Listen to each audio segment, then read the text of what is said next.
ನಕಲಿ screen shot ತೋರಿಸಿ 76,000 ವಂಚನೆ. ರಾಜಾಜಿನಗರದ ಮೊಬೈಲ್ ಶಾಪ್ಗೆ ಖತರ್ನಾಕ್ ಕದೀಮ ಲೂಟಿ.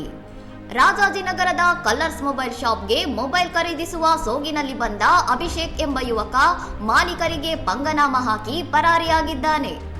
2 ದುಬಾರಿ ಬೆಲೆಯ ಮೊಬೈಲ್ ಸೆಲೆಕ್ಟ್ ಮಾಡಿದ ವಂಚಕ 76,000 ರೂಪಾಯಿ ಹಣ ಪಾವತಿಸುವಂತೆ ನಕಲಿ ಪೇಮೆಂಟ್ ಸ್ಕ್ರೀನ್ ಶಾಟ್ ತೋರಿಸಿ ಮಾಲೀಕರನ್ನು ನಂಬಿಸಿದ್ದಾನೆ. ಹಣ ಬಂದಿದೆ ಎಂದು ನಂಬಿದ ಮಾಲೀಕ 2 ಮೊಬೈಲ್ಗಳನ್ನು ನೀಡಿದ್ದು, ವಂಚಕ ಹೋದ ಬಳಿಕ ಖಾತೆ ಪರಿಶೀಲಿಸಿದಾಗ ಹಣ ಜಮೆಯಾಗಿರುವುದು ಬೆಳಕಿಗೆ ಬಂದಿದೆ. ಆನ್ಲೈನ್ ಪೇಮೆಂಟ್ ಆಪ್ಗಳ ಮೂಲಕ ಹಣ ವರ್ಗಾವಣೆಯಾಗಿದೆ ಎಂದು ನಂಬಿಸಿ ಸದ್ದಿಲ್ಲದೆ ಮೊಬೈಲ್ಗಳೊಂದಿಗೆ ವಂಚಕ ಎಸ್ಕೇಪ್ ಆಗಿದ್ದಾನೆ.